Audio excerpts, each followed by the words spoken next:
Welcome to Ken's Korner Podcast, Season 4.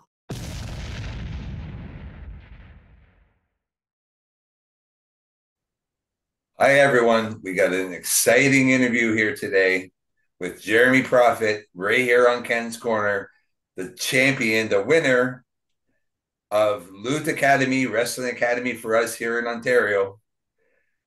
Welcome, Jeremy Prophet. It's very exciting to have you on here. Well, you know what, Ken? It's exciting for me, too, because you've been one of my biggest supporters, even through my first run. I remember coming on here and chatting with you, and it was a great conversation that we had. And I wanted to make sure after that last time we saw each other, which was at that festival there in Oshawa where I performed, we had a great talk. You were just, so kind to me. And I want to keep my promise. I'm very big on keeping my promises to people. And that's why I wanted to give you the first interview, the exclusive, about everything that went on leading up to my second Wrestling Academy victory. And so I'm glad that we're here doing this today and giving the people a great piece of content that I hope they'll enjoy. Thank you so much. You know what? It was all my pleasure that day. I got a chance to get Jeremy Prophet a Ken's Korner t-shirt. And people were taking pictures with you with that shirt on. So that was a thrill for me to have happen that day. Thank you so much for bringing that up, Jeremy. Oh, of course. And funny little story. That same day I was wearing that shirt. I wore it all the way home. And we get to a gas station on the way back on the 401. They have those little en routes. People who are watching this in Canada, they'll know exactly what we're talking about. If ever you travel the 401, the en routes, you can get gas, you can get fast food. They have 7-Elevens in there, bathrooms, fountains, all that kind of stuff. So we stopped to get gas. And I remember walking into the convenience store, and I'm wearing the shirt. And the woman behind the counter at the convenience store is like, "Oh, Ken's Korner. Yeah, I've been there before." And I kind of look at her really perplexed, and I'm like, "Really? Maybe it's another, Ken's Korner that." And she's like, "No. I look at everybody's shirt when they walk in, and I say something like that. I like confusing them." But for a moment there, I really thought that maybe maybe she knew you. But yeah. That's great. I was wondering, as someone's out there that has a restaurant named Ken's Korner, maybe. Yeah, that's what I was figuring. But no, I think she just likes to, look at whatever someone's wearing and then be like, "Oh yeah, hey, I've been to that place." So yeah, I guess that's how she gets her kicks. And if you're watching this, which you're probably not, keep on doing it, because it was one of the lighter moments, funnier moments during that day. Yeah, you never know. Maybe she'll fall on the Ken's Korner one day. That's great. Yeah. Now let's talk about what we're here for, Jeremy. Let's talk about the whole process leading up to that final day. Let's talk about how it started and just walk us through it. Well, I mean, really, you got to go back to the quarterfinals, because that's where it began. My quarterfinal was in late September. And so it was different this year, because the previous Wrestling Academies, usually there was about one show per month. So it lasted about 3 or 4 months. This one was all condensed. It was all within the span of maybe about a month and a half. My quarterfinal was September 28th. The next quarterfinal was October 26th. Then the very next week was the semifinals. And then 2 weeks later brings us to last Saturday, brings us to the finals. So it was all, it was like a firework. It was like there and big and bright, and then it's done. But really, for my own personal journey, I mean, I was very adamant about wanting to come back. It was tough for me to sit on the sidelines the last time around and watch guys in the ring, knowing that, hey, I could still beat all those guys that were in there last time. Not taking anything away from the guys who won, but I know what I bring to the table. I feel I have an intricate understanding of what this competition is. I feel I kind of innately do the things that this competition requires you to do when I wrestle, without it being a competition or without it being competitive. But I am a competitor every time I step in the ring. I know the things that guys think they need to do to win, but I also know the things that you actually need to do to win. And so it's tough for me to sit on the sidelines and watch people, knowing I could do so much better than that. I could be in there getting this prize money, getting the opportunities. It was great winning the first time around, but when you think about it, I mean, I got $5,000 in prize money, And pretty much all of that went towards my time in Atlanta, training at the Nightmare Factory. Not that I would have it any other way. I would not trade that opportunity for anything in the world. But knowing now that guys and girls were getting $10,000. Some of them, didn't even actually go to Atlanta. So it's like, I busted my tail. I did all the work. I won the competition, picked up my life, and about 2 weeks later, I was in Atlanta. So, I do that. I have that work ethic. I had drop everything, prioritize wrestling. Now, whatever, we're in a world where, people can do one thing and wrestle once a month and get a contract and be making money on television. So it is kind of frustrating. But no, I'm a person who I walk the walk and I back up the talk as well.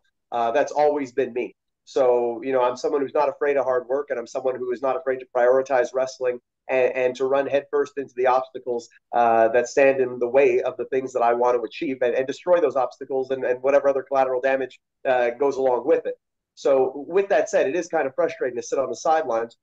So I was glad that I was allowed back in it this year. And I said, yeah, no, I'm going to go in and I'm going to win it again. I'm going to silence all the doubters. I'm going to silence everybody who said, oh, it was handed to him. It was fixed. It was all these different things. I'll beat any judging system out there. Wrestling in general is subjective. You can go and ask 10 different fans at a show who their favorite wrestler is or who's the best wrestler, and they'll probably all give a different answer because it's subjective. So that's why you need to be as objective as possible in what you do, to where people will say, hey, you know what? That guy was the better performer. So I really wanted to sink my teeth into this competition again and, bring on the best in Canada. Any excuse that people made to try to taint my win the first time around of, oh, it was a new thing, it didn't really bring out the best in Canada, or, oh, it was, he was local, so that was in his favor. Whatever there was. My goal was to silence all the excuses or die trying, plain and simple. I mean, I was going to go in there, and if I lose, then I lose. But, you're going to have to really bring your A game if you want to beat me under the metrics that this competition is judged in. And so I did the quarterfinal. And, one of the interesting things about this competition is I met a lot of talent that I hadn't previously been on shows with. I'd heard about, but being from different parts of Canada, maybe areas I don't go out to, and these being people that don't come to Quebec, it was the first time for me meeting a lot of these talents. And I met a lot of really cool people, a lot of really talented people as well. It's one of the first times I can say that, like, in addition to winning the competition, I also, picked up a few friends along the way and people I hope to share the ring with. One of those people was Charlie Hubley, who was in my first quarterfinal match. I had heard good things about him, watched some of his work, and lo and behold, here we are in this match together, and we had tremendous chemistry. Especially considering that in that quarterfinal match, it was originally supposed to be myself and Maverick Wheeler, but I think his wife or girlfriend went into labor that day, or there was some kind of an emergency. So that morning, I think he hopped on the plane and flew back. So I'm left without a tag partner. Luckily, Levi Knight stepped up. He was there to support Sage Mo, who's his girlfriend. And I had known Levi from the Nightmare Factory. He was there with us when we were in Atlanta. So I already had a pretty good bond with him. At least it was somebody that I knew. And now here we are in this tag match together. So yeah, a lot of different ups and downs, but 20 years of doing this, I'm used to anything can happen in wrestling, cards subject to change. So you got to be able to adapt and overcome. So that was my quarterfinal, unanimously got the vote of all the judges. Then, 2 weeks later, or actually quite a few weeks, about 3 weeks later or so, we had the next quarterfinal that, being from Montreal, I got to go there and watch and scout the competition, get a feel for the guys, in the locker room and what I'm going to be up against, and maybe, who I'd like to work with in the next round. And, watch that unfold, also get a feel for the judges of what they're looking for. And that brought us to the semifinals, where I would say the semifinals is probably where I faced my only little bit of adversity. Again, with things changing. Initially, I was slated to wrestle Danny Duggan, someone who I'd known for a long time. Really never got to work a real match with. We did some practice stuff, but never like a full match. But I've known him for a long time, and he's been in the business a very long time. So I was looking forward to finally getting to do this. Unfortunately, with the quick turnaround, with the quarterfinal being a week before the semifinal, so basically that group did the quarterfinals, and the next week they were back in Montreal. Danny had sustained some injuries, and so he wasn't able to compete in that match. And so they had to then put me in a triple threat match with KB6 and Sebastian Wolf. Wolf, who I had previously wrestled, I had gone out to Vancouver and wrestled him and his partner at the time, Miles DeVille, along with my partner, Carl Jepson. And KB6, who I had seen and actually had a lot of great comments for in last year's Wrestling Academy. He was a finalist, but I never had the chance to work with him. But one of my comments was, I really would like the chance to wrestle you. You look like you'd be an ideal opponent for me. And KB6, Brandon Bright, is someone that over the course of this competition, I built a great bond with. We built a great friendship. I remember him even saying to me, like, I don't want to wrestle you. I don't, because I believe I can beat anybody in here, but if I face you, you're the only guy that worries me. So, I even went to Jacques and said, look, Jacques, I know you're doing the matchmaking. Like, we went to him together, and I said, hey, I like this guy. We like each other. Let's not put us against each other. But due to circumstance, we did end up in the same match. But the good thing is that 2 out of the 3 were able to pass to the finals. So that was where I said, okay, there's a very good chance we're going to have an excellent match. But I know I see the way this guy works, so I know that he and I can bring out the best in each other. And I think in doing that, there's a great chance that we'll both end up in the finals. And so I like that I was able to work with him and bring him along with me. But like I said, a little bit of controversy, a little bit of adversity, which any great story, the hero's got to work his way through adversity. That was the first time in the competition I actually had a judge not vote for me. So it's the weird feeling of I know, right? I'm like this guy. I'm like, what kind of dum-dum is he? But wrestling is subjective. So that was the first time when we did the match, and I personally felt, and you can go watch the match when they upload it. Tell me what you think. All of you out there in YouTube, Spotify, Apple, whatever you're listening to us, whatever platform you like, you can go watch that match and tell me if I'm wrong. And if I'm wrong, by all means, I'll hear you out. But I really felt that in that match, I was one of the 2 best performers. I do not believe that both of the other people I shared the ring with were better than me in that particular match by all the metrics that wrestling is judged on. Nevertheless, they went to one of the judges, and he first gave his votes, and he didn't choose me. Then it went to the next judge, and he chose one of the other participants. And now I'm there in a position where it's like, well, if he just gives the same vote, I'm out. That's the end of my journey. That's it. It ends right here. But then he voted for me.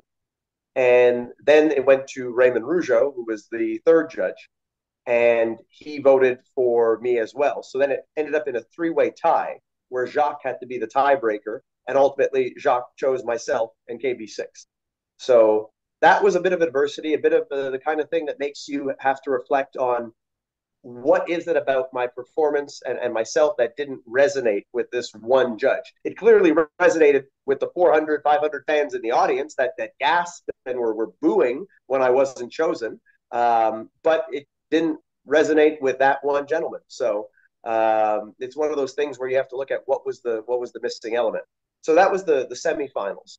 And I think that it was a blessing in disguise because it made me say, I have to leave no stone unturned. I have to now show that that there is no reason not to choose me. I have to now, it's not about winning the game, 4-2 or 5-2, 3. We got to make it 10-0. We got to run up the score. We have to just leave everyone in the dust. We have to make everybody else look like amateurs in comparison. We have to make it look like children playing professional adults. And if you go and watch the finals, which will be released, I think I put out an incredible performance from the moment I walked out the curtain to the moment the match ended. And I knew that there was no way they could take it away from me. I don't want to pull back the curtain too much, but certain people came up to me, other people I was competing with, and they conceded that, I was going to win, and they were still crossing their fingers for second place. So, because there were 2 male winners of the prizes, but I know that the performance I put out there, it was a home run. It was not just a home run; it was a grand slam. It was a game-winning grand slam. for the people there, for the judges. In fact, one of the judges on that night was Ronnie Garvin. Hands of stone, rugged Ronnie Garvin, call him what you will. Ronnie Garvin, his comment after the match was that was the greatest wrestling match he has ever seen in his life. Not my words, his. You can go watch it, and that was the comment. He said that match was just so incredible, so many things. That was the greatest match I've ever seen in my life.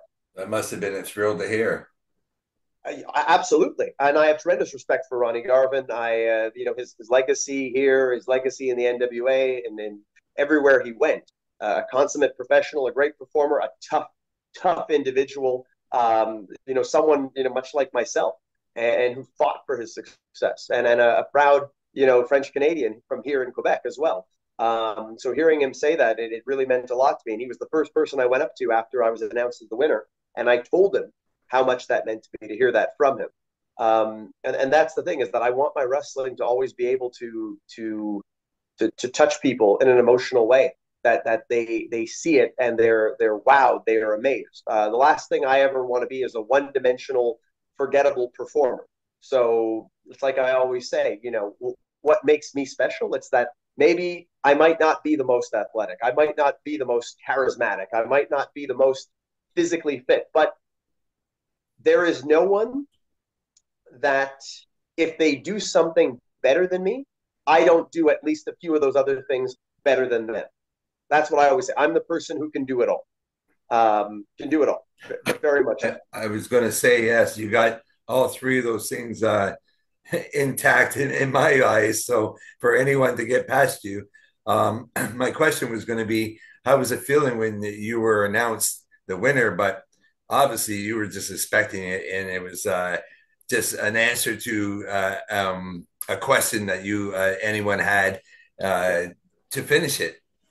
Yeah, well, not to be arrogant about it, to say like, yeah, I knew I was going to. I knew when I woke up that morning. I mostly woke up and I said, I just cannot let the people who are going there believing in me, let them down.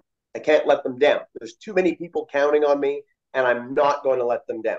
I'd rather die. I'd rather end up a quadriplegic that's fed through a feeding tube for the rest of his life in that ring than to lose and let those people down, have to live with that shame, have to live with the shame of my friends and family that are there, my coworkers, people who've supported me. And again, wrestling is subjective, so it's out of my control. The only things in my control are, what I look like, the way I sound, and the way I perform. But as I told many people that day, I remember having conversations with a lot of different people there, from the people doing the sound and the lighting, setting up the ring, to the other competitors, some who had been eliminated and they brought them back for bonus matches, the parents of some of the and family of some of the athletes there. I said the same thing to all of them, is I have confidence in the work that I do, and not the work that people see, the work that people do not see, the work in the gym, the work in training, the work in keeping my mind right, the work in the dieting and sacrifices, the being able to shut out other aspects of my life to focus on wrestling. So I'm very confident in my work. And I said this, that in the eyes of any of these judges, they might say any of these other guys are better than me on this night. But one thing they can't say is that any of those guys work harder than me. That's something they absolutely can't say, because I will outwork every person there. I've been privileged that God has blessed me with great genetics and athleticism and all of these things. But I don't rest on my laurels. I work as though I don't have those things. I work with the biggest chip on my shoulder, because I want to propel my career to where I want it to be, not where people may think it should be. So I work tirelessly day in, day out to continuously evolve and continuously improve. Like the Jeremy Prophet of today is still a million times better than the Jeremy Prophet of last year. And that's my growth as a performer and as a person, is to always strive and find ways of how can I be that much more better. I use the quote, it's train your weaknesses so that they become strengths, but also train your strengths so that they become superpowers. And that's what I do. I train my weaknesses. I train my strengths. I want to be as beyond reproach, as immaculate as possible as a performer so I can be undeniable, so that people can look at me and be like, I can't see where the flaw is with this guy. And yeah, it rubs people the wrong way, but that's only because people rest on their laurels and not everyone is willing to work that hard. They want the handout. I don't want the handout. I want to be able to go and work to be able to take it for myself. And so I said, when it comes to Wrestling Academy, my work ethic and the work that I've done will rise to the top and will showcase me to the judges as being the performer most deserving of winning that prize. Yeah. So we're in the finals, and I believe you said you took Brandon Wright with you. Who was the other competitor in that match, and how did it? Well, we know you won. You were the first one called out after that match, so obviously you just had a great match. But between the other two guys, who Brandon and I believe Orion would be the other competitor. Well, no, we were actually five, believe it or not. So two out of the five would win. So you had a singles match between Brandon Bright and prospector Wes Barker. And then you had a triple threat with myself, the Giant Orion, and Chad Daniels. And so of the five of us who were competing there, the three of us in the triple threat and the two in the singles match, two of us were being chosen. So it wasn't the elimination format. They changed the format for both the men and women to where two winners are chosen, but it could be two from the same match. Oh. And so that's where it became unique, because for the women, for example, they chose one winner from each of the two matches. You had Bambi Hall against Riley Rose, and you had Zandra Lee against Zoe Sager. And so it was obviously Riley and Zandra who were the winners. So it was one from each match. But in our case, it was actually myself and the Giant Orion who were both chosen. So it was two of us from the same match. And, I personally think that the judges got it right.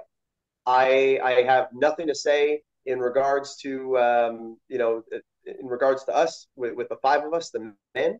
I think they made the right choice. And I'll tell you why they made the right choice.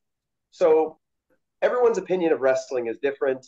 People like different kinds of wrestling and whatnot. I personally believe that the match that we had, myself, Giant Orion, and Chad Daniels, the match that Ronnie Garvin said was the greatest wrestling match he had ever seen.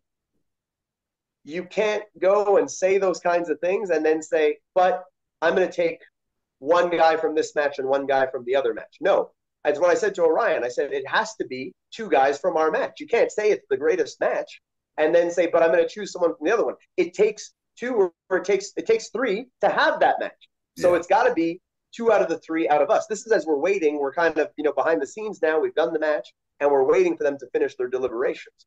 I'll also say that even going into the match, I felt that, and probably throughout the whole competition, I felt that Giant Orion is probably one of the best overall talents. Like if I had to choose at the start of this competition, who's going to win, I'd say just having, seen a lot of these guys and been in the ring with a lot of them, I think it's me and Orion. Then that's just based on the work that we do every week. Some people were saying like the match that you did, it was incredible. You really stepped up your game. Maybe in a certain way I did, but at the same time, those who know me, my fans that follow me week to week, that watch all of my matches and come to my shows, they said like, well, no, we see Jeremy do this every week. And I do. Whether you see me wrestling for Pro Wrestling Eclipse in Oshawa, or you see me wrestling for Extreme Zone Wrestling in Sorel, Quebec, or you see me wrestling at Wrestling Academy in St. Leonard at the lovely Leonardo da Vinci Center, you get the same quality of performer in me. And I feel a guy like Orion, it's the same thing. And so, like, even when I got there, I said to him, I said, big man, I think that we're each other's key to getting to Japan and Mexico and the prize money.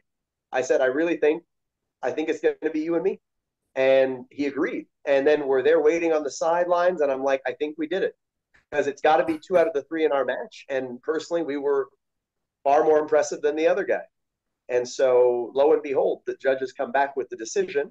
They announced Orion first as the winner. So I'm still there waiting on deck, being like, okay, well, what's going to happen now? But also I realized, hey, this is show business. This is the dramatic effect. People want me to win. People are chanting my name. And I'm holding it in. I'm like, I'm not going to be nervous. I know what I did. I know that nobody here on stage is able to do the things that I did in there. It looks the way I do, brings just brings the energy that I do. I know. So I'm like, either we are going to have the judges get it right, or we're going to have the biggest robbery in history. And then someone's going to have to explain to everybody, why the most outstanding performer on the entire show from top to bottom, was not given this. So this is where I'm saying to myself, well, I have confidence in the judges. I think that they're going to get it right. Because I'll be honest, and look, I'm not trying to be mean or start anything. They weren't saying the match before us was the greatest match they've ever seen. It was the usual, yeah, you guys tried hard, you covered your mistakes, it was kind of like in figure skating where you're waiting to go on and do your routine, and you see the couple, let's say, or the skater before you, if it's individual skating and not pairs, go on and maybe have a few slip ups here and there. So then you know that, okay, well, first place is clearly up for grabs because there were a few mistakes that happened there. So, and I'm not trying to disparage the other performers. They're both very nice guys. One is a good friend of mine. But, the difference in quality of matches weighed heavier in our favor. So, again, don't take my word for it. Wait till it's on YouTube. Go watch it. Call me a liar if I'm lying. But if I'm lying, I'm dying. Yeah. You know why? It's a competition. At the end of the day, that's on the judge and not you. It's put your best foot forward and put the work in, like you said. Now let's talk about these trips. I'm really excited to hear. Well, when does this start? Where do you go first? What do you think is going to be entailed to these training sessions? I don't think I can even answer any one of those questions that you just asked. Not that I'm under an NDA or anything like that, just that what I was told is it's going to be a little while. So it's supposed to be in 2025. I haven't been given the finer details. Jacques has a lot on his plate. I did get the money, though. I got the money. The money is there. The money is in the bank. And so that's there. And it's going to be, what I can tell you is the flights and accommodations are going to be taken care of. So it's not coming out of our pocket, both for Big Lucha and Bandito's Gym in Mexico, as well as for Kyushu Pro in Japan. And so that's one thing that for me, I think is much more beneficial this time around, as opposed to when we went to the Nightmare Factory, where we had to cover our own flight and lodging and all of that. But this time around, the lodging, the flights, that's going to all be taken care of. I guess everything short of our own, food, that's going to be covered by Wrestling Academy. So, kudos to the sponsors for that. And it's an opportunity I'm really looking forward to. I've never been to Mexico to wrestle. I've never been to Japan, period. So I'm looking forward to going there, showing them what I'm all about, being an ambassador for Quebec, my beloved province here, and the wrestlers that are here. My opinion, I think we got the best wrestlers in the entire country, something that I'm happy to prove. You don't believe me, it rubs you the wrong way if you're watching this in another part of the country. Hey, I'll go out there and I'll show you what I'm all about, because I know I'm one of the best in the world. And if you don't believe it, believe me, by the time the bell rings and you see me in action, you will know that it's the God's blessed truth. And that's not a promo. That's just who I am. Yeah. With that said, I look forward to that, to being an ambassador for Canadian wrestling and showcasing what I can do on those international stages, hopefully with it leading to bigger opportunities. I'm just chomping at the bit for those big opportunities. I want to fight the best. I don't watch guys on TV in awe. I watch them on TV saying, I can do a hell of a lot better than this guy. Give me my chance. Put me in the same ring as him. If you think I'm all talk, hey, I've been like this my whole career. No one has ever made me eat my words. There is no ball that I've ever dropped. I'm like a wide receiver that you just can't, even if you try to run pass interference, I still make the catch. And I'm not a big football guy, but that's pretty much what it feels like. Because you give me a ball, I will get it to the end zone. Some guys with a quarterback in wrestling, I'm more like the wide receiver because, like I said, I have never dropped the ball. And that's what I plan on doing, is going there. And I plan on not dropping balls, but I plan on dropping jaws when I show people what I am able to do, just like I did in Wrestling Academy, just like I do everywhere I go.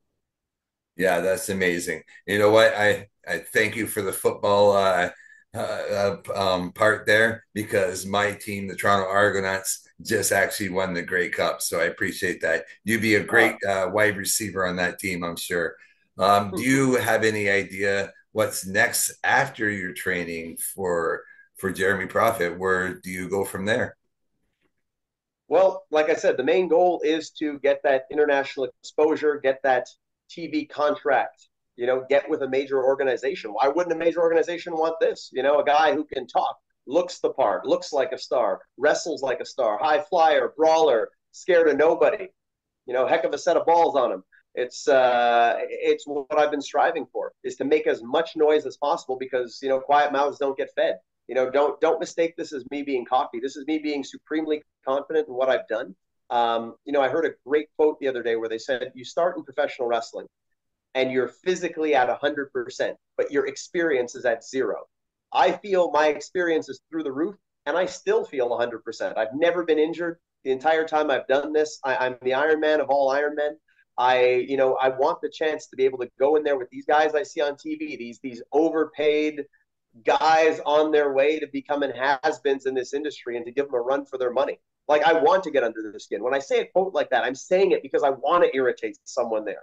Because it's like, okay, he thinks he's so good. Yes, I do think I'm so good. And if you put me in the ring with the guys that you think are better, whether it be at an independent level or at a televised level, I will show you exactly what my level is. I will show you my work ethic into actual action, where I can prove that I'm everything I say I am. I don't claim to be anything I'm not, but I am very much everything I say I am. So yeah, I'm chomping at the bit to be able to get in there with the top names in the businesses, whether it be my good buddy and mentor, Cody Rhodes, whether it be, whoever else is on top, whether it be Roman Reigns, whether it be Solo Sikoa, whether it be Swerve Strickland, whether it be MJF, whether it be Samoa Joe, whether it be Hangman Page. I could go on and on with all these names, people I see on TV, and I say, hey, I want to mix it up with them.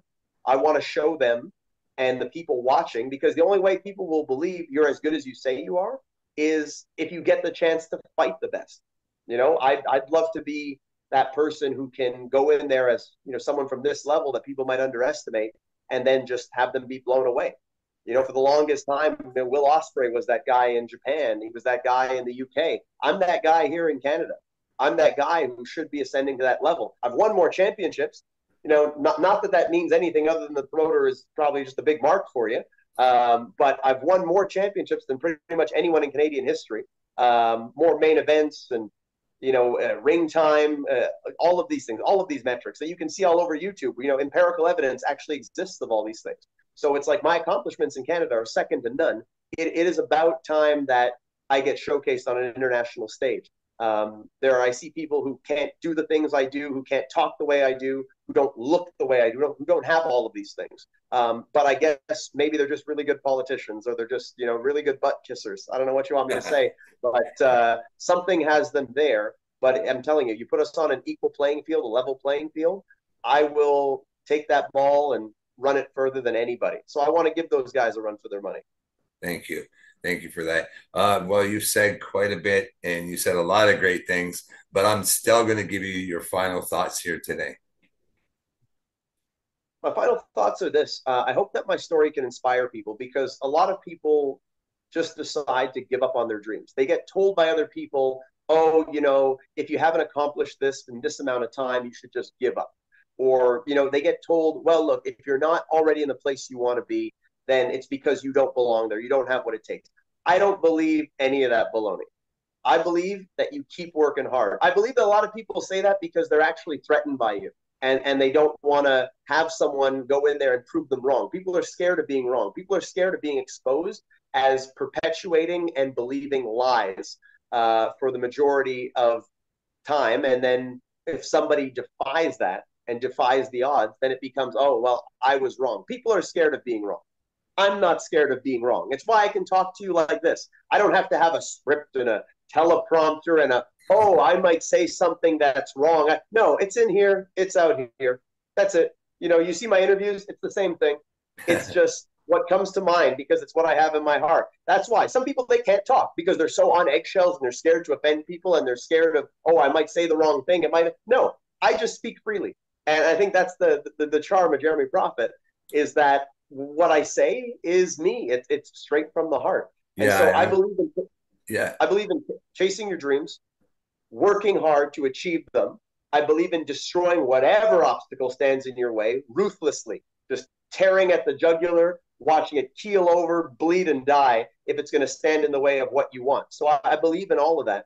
And I believe in running this till the wheels fall off. But believe me, my wheels ain't falling off anytime soon. If it hasn't happened in the past 20 years, I don't think I'm going to be slowed down anytime soon, because it takes a lot to slow down this Ironman. Well, you know what? As a loyal fan of Jeremy Prophet, I like to be able to speak for us fans, and we don't want you to have any wheels falling off anytime soon. And we're really excited for your championship and your at Wrestling Academy, Lutte Academy, and your journey has just begun. And we're all excited to see what's next for Jeremy Prophet. Absolutely. You see Jeremy Prophet on the marquee anywhere, you see my name on a card, come check me out. If you want to come see me, even if you want to come see me because you don't like me, because you think, oh, who's this guy? He's so cocky. No, I just believe in myself. But you'll see the hype, which I don't even like using the word hype, because hype usually implies that it surpasses actual ability, which in my case, the ability far surpasses the hype. Because I don't get it. People don't hype me. They don't want to hype me because I already have it all going on. So when you're like that, when you're doing something well, when you're the guy who's starting every game, when you're the starting running back or the starting wide receiver, you're going to get more hate and less people wanting to help you than the guy who's sitting on the bench hoping that he gets his opportunity. But I don't waste my time sitting on the bench. I do the work to get me to where I want to be. Again, I feel I've said the same thing over and over, but all that to say, if anyone is a non-believer, you see me in action in your city, somewhere close by, I will convert you. And I'm very fortunate also, I want to mention this in my closing thoughts, that I can't take all the credit for this. It's not as though I did this on my own. I have to thank the people who are supportive. And, people from my friends and family, my fans, great people in the business who are part of this journey in Wrestling Academy. People like Jimmy Corderas, one of the best referees of all time, who was kind enough to share some of my stuff on his page, sent a lot of goodwill, good traffic my way. We had a great conversation. I appreciate how supportive he was. Also, Santino Marella, we had shot a little promo. Maybe you saw it there together. He was also extremely supportive of me in this journey, offered a lot of great insight, a lot of great advice, mentorship. Jacques Rougeau, who is the person I need to thank the most, who put on this competition. He wasn't involved in the judging, but he put on the competition, and he helped me along the way. He gave me advice. He told me, that there was so much riding on me, that, this was my duty to do this for the people of Quebec, to inspire them, and that I would have to dig deep, because if not, these are the best wrestlers in Canada. So it's very possible that, defeat was an option, but I wasn't going to let that happen. But, Jacques is the one who put this all together, got these opportunities, not just putting money in my pocket, prize money in my pocket with the victory, but also opening those doors to Mexico, to Japan, which for me, that's the real golden ticket. So Jacques did this for 4 of us and plans on doing it for even more. He's one of the few legends who is giving back to the next generation. I wish all these guys would do it. I wish, every person who's achieved that status in professional wrestling here in Canada would do it, and it would help more Canadians get more jobs. It would help more Canadians get signed to major companies instead of just being these undiscovered diamonds in the rough here. So, big thanks to Jacques for making this all happen and helping advance the careers of deserving talents. Thank you so much, Jeremy. I hate to cut you off, but we're a minute left in our show here. My name's Ken from Ken's Corner, and today we're here with Wrestling Academy, Lutte Academy champion off to Japan and Mexico, Jeremy Prophet.